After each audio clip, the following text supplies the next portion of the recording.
Hello friends, welcome back to my channel. Friends, आज हम आपको बताने वाले हैं कि आपको इसके पहले जो भी सारी चीज़ें पढ़ाई गई हैं इंग्लिश ग्रामर में, चाहे वो टेंसेज हैं या फिर वो सिंथेसिस में इतने सारे रूल्स आपको बताए गए हैं, इन सभी रूल्स का यूज़ करके आप एक हिंदी के पैसेज को इंग्लिश में कैसे ट्रांसलेट कर सकते हैं। तो फ्रेंड्स देखिए, यहाँ पे मैंने एक हिंदी का पैसेज लिया हुआ है और ये पूरा पैसेज हम आपको ट्रांसलेट करके बताने वाले हैं। और आपको ये चाहिए कि डेली कम से कम एक पैसेज आपको ट्रांसलेट करना ही चाहिए। आपके पास कोई भी सीरीज़ होगी या फिर कोई भी बुक हो जिसमें आपको एक पैसेज मिल जाए हिंदी का ट्रांसलेट करने के लिए, तो आपको खुद से उसको ट्रांसलेशन ज़रूर करना चाहिए। और अगर आपको कोई प्रॉब्लम होती है कहीं पे तो उसको पूछना चाहिए कमेंट बॉक्स में। तो चलिए फ्रेंड्स, हम देख लेते हैं कि इसको हम कैसे ट्रांसलेट कर सकते हैं। पहला सेंटेंस देखिए, प्रत्येक व्यक्ति गुरु नानक के नाम से परिचित है। सबसे पहले इसको आप ट्रांसलेट करेंगे कि प्रत्येक व्यक्ति परिचित है, यानी कि एवरीबडी इज। प्रत्येक व्यक्ति के लिए आप एवरीवन या फिर एवरीबडी का यूज़ कर सकते हैं।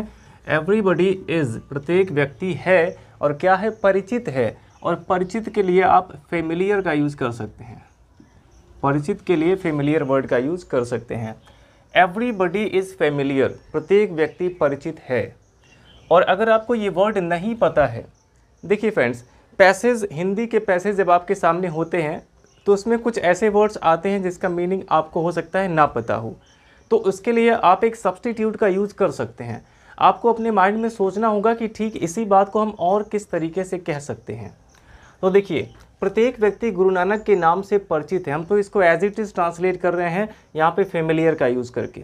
तो चलिए पहले इसको कर लेते हैं। एवरीबडी इज़ फेमिलियर और के नाम से के लिए हो जाएगा with the name. With the name, familiar के साथ विद का यूज होता है प्रेपोजिशन। तो familiar with the name of Guru Nanak. Guru Nanak. तो इस तरीके से फ्रेंड्स आप इसको बहुत ही इजीली ट्रांसलेट कर सकते हैं इसमें इज एम आर का यूज़ करके। Everybody is familiar with the name of Guru Nanak. Everyone, everybody, ये सब हमेशा सिंगुलर होते हैं, इसके साथ सिंगुलर वर्ब आता है। और प्रेजेंट की बात हो रही इसलिए यहाँ पे इज का यूज़ किया गया है।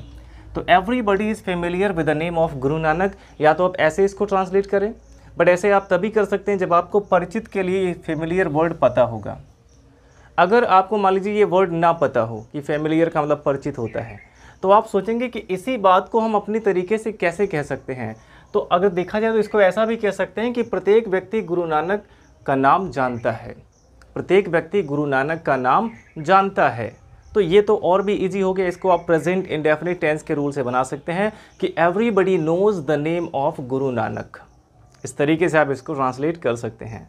तो देखिए फ्रेंड्स, ट्रांसलेशन का यही तरीका है कि अगर आपको कोई भी जो सेंटेंस एकदम एज इट इज़ नहीं आपको ट्रांसलेट करने आ रहा है, तो आप उसका सेंस निकालिए, उसको सोचिए अपने माइंड में कि हम ठीक इसी बात को और किस तरीके से कह सकते हैं जिसका सेंस वही रहे केवल।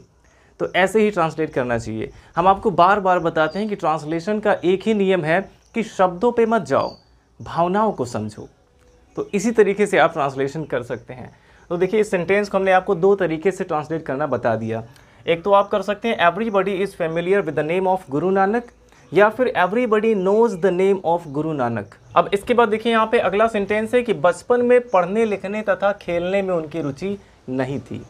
बचपन में पढ़ने लिखने तथा खेलने में उनकी रुचि नहीं थी। तो अगर ये बताना हो कि किसी की रुचि नहीं थी, कोई दिलचस्पी नहीं लेता था किसी चीज़ में, तो सिंपली हम कह सकते हैं कि ही वॉज नॉट इंटरेस्टेड।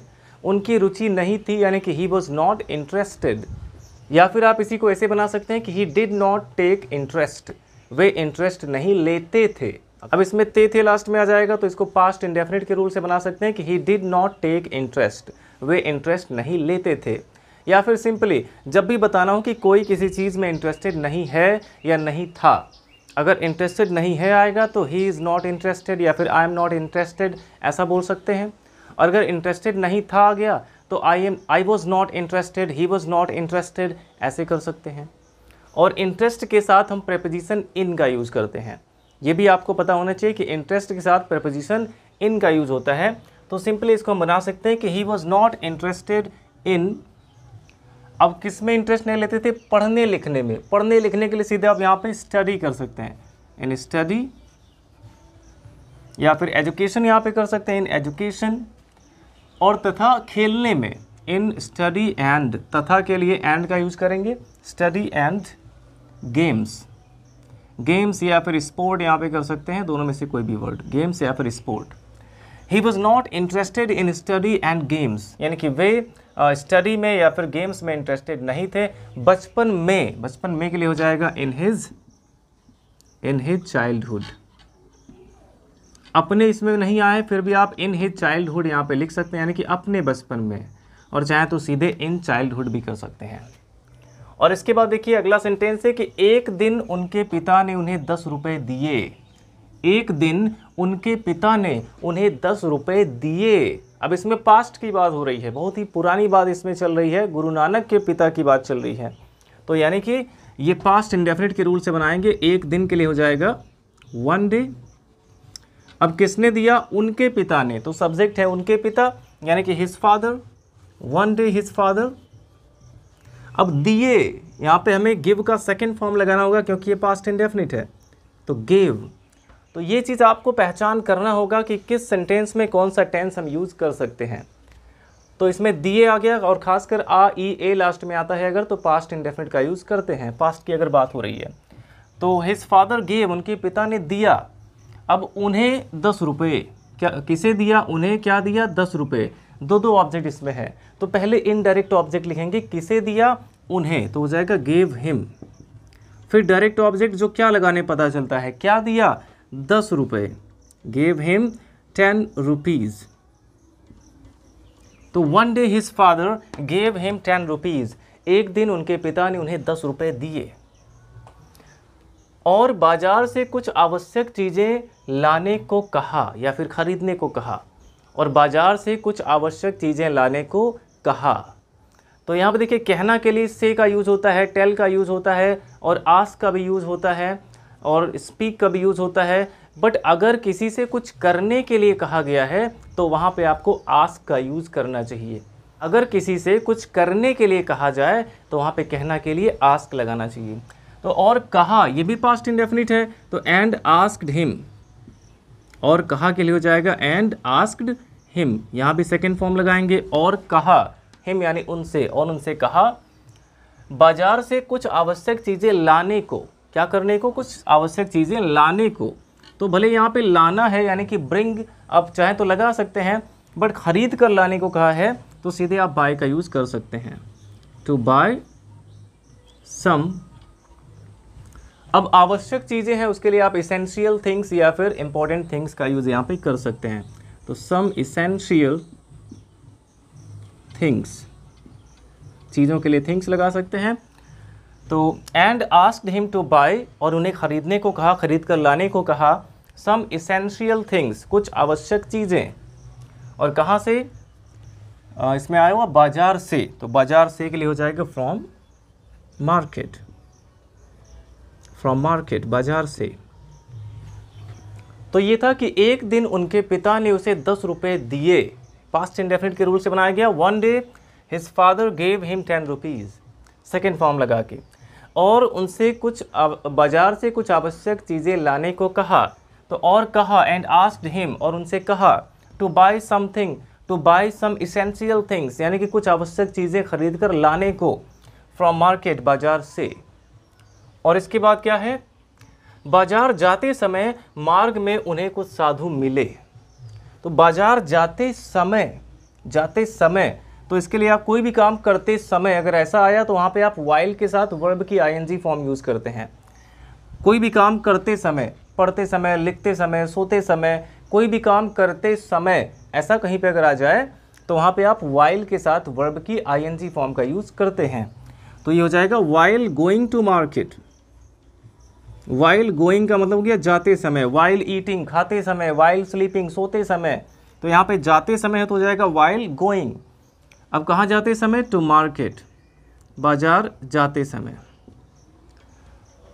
मार्ग में उन्हें कुछ साधु मिले, तो उन्हें मिले यानी कि ही मेट, उन्हें मिले, ही मेट। अब कौन मिला? कुछ साधु, यानी कि सम, ही मेट सम हर्मिट्स। साधु के लिए हर्मिट लगा सकते हैं, सेज का यूज़ कर सकते हैं, या फिर मॉन्क का यूज़ कर सकते हैं साधु के लिए। यहाँ पे हर्मिट का यूज़ किया गया है। तो वाइल गोइंग टू मार्केट यानी बाजार जाते समय ही मेट सम हर्मिट्स, उन्हें कुछ साधु मिले। और कहाँ पे मिले? मार्ग में। मार्ग में के लिए हो जाएगा ऑन द वे। मार्ग में के लिए क्या हो जाएगा? On the way. और इसके बाद देखिए यहाँ पे फुल स्टॉप अभी नहीं लगाएंगे, क्योंकि इसके आगे भी एक सेंटेंस है कि जो बहुत भूखे थे, कुछ साधु मिले जो बहुत भूखे थे। अब देखिए यहाँ पे एडजेक्टिव क्लॉज का यूज आप कर सकते हैं। जो के लिए क्या आएगा? हु।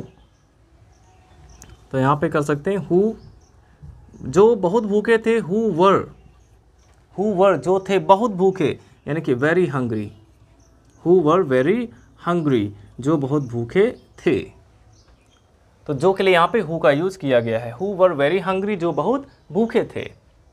अब उन्होंने सारे पैसे साधुओं को भोजन खिलाने पर खर्च कर दिए। तो उन्होंने सारे पैसे खर्च कर दिए, पहले ये बनाना है। और यहाँ पे देखिए दिए के लास्ट में ए आया हुआ है, REA, पास्ट इंडेफिनिट। उन्होंने खर्च कर दिए, यहाँ पे स्पेंड का मतलब खर्च करना, और इसका सेकंड फॉर्म आपको लिखना है तो यहाँ पे स्पेंट हो जाएगा। ही स्पेंट, उन्होंने खर्च कर दिए अपने वो सारे पैसे, यानी कि ऑल द मनी। सारे पैसे के लिए क्या हो जाएगा? All the money. He spent all the money, उन्होंने सारे पैसे खर्च कर दिए। अब अगर इसके बाद कोई नाउन होता कि किस चीज़ पर खर्च किए, कोई नाउन अगर होता तो उसके पहले आप ऑन का यूज़ कर सकते हैं।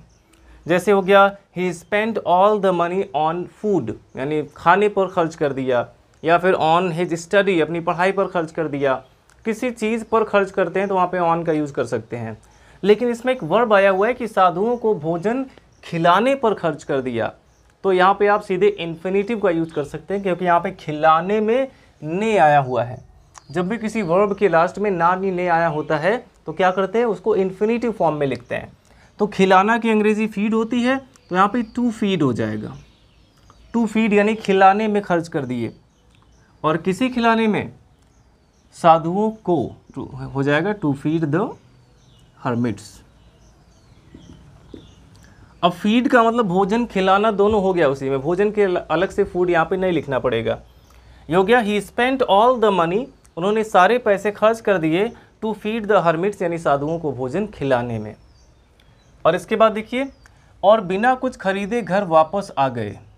और बिना कुछ खरीदे घर वापस आ गए, तो सबसे पहले बनाएंगे कि और घर वापस आ गए, जिसका कंप्लीट सेंस है उसको पहले बनाएंगे। और घर वापस आ गए, तो और के लिए एंड वापस आ गए, यानी कि केम बैक होम। घर वापस आ गए के लिए क्या होगा? Came back home.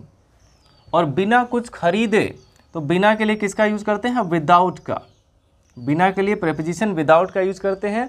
और प्रेपोजिशन के बाद कोई भी वर्ब अगर आता है तो जेरंड फॉर्म में आता है, ये भी आपको बताया गया है। तो खरीदे, इसमें बिना कुछ खरीदे, तो विदाउट बाइंग, इसको ING फॉर्म में लिखेंगे क्योंकि विदाउट प्रेपोजिशन है। विदाउट बाइंग एनीथिंग, कुछ के लिए हो जाएगा एनीथिंग। तो and came back home without buying anything, और बिना कुछ खरीदे घर वापस आ गए। और इसके बाद देखिए जब उनके पिता को इस बारे में पता चला, जब उनके पिता को इस बारे में पता चला,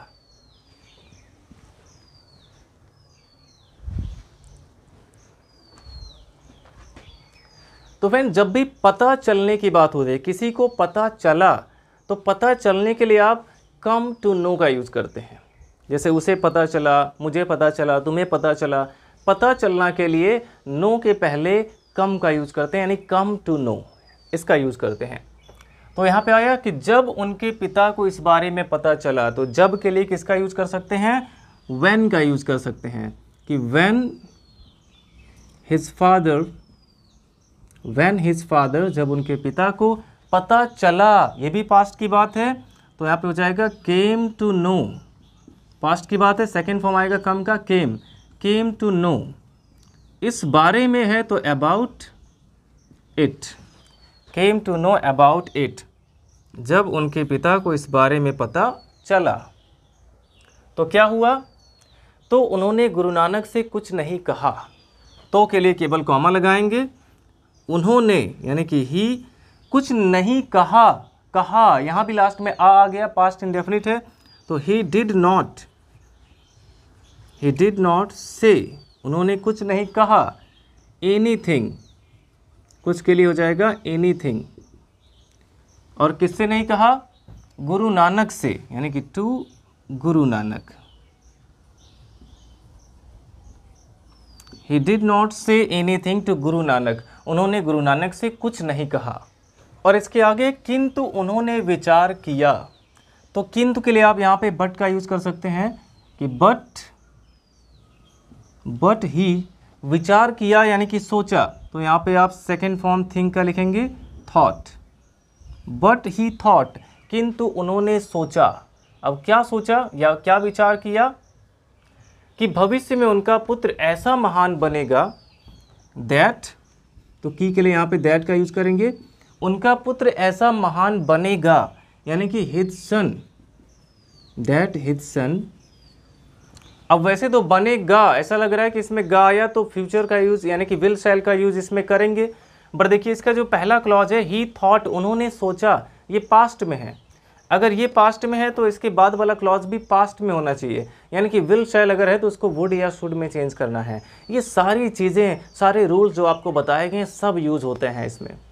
देखिए फ्रेंड्स, ही थॉट, यहाँ पे जो इसमें मेन क्लॉज था ही थॉट, ये पास्ट में है तो इसके बाद वाला क्लॉज भी पास्ट में रहेगा, तो यहाँ पे विल नहीं बल्कि वुड आना चाहिए। वुड बिकम, बनेगा, उनका बेटा बनेगा, that his son would become. अब क्या बनेगा? ऐसा महान बनेगा। ऐसा महान के लिए आप कर सकते हैं कि सच अ ग्रेट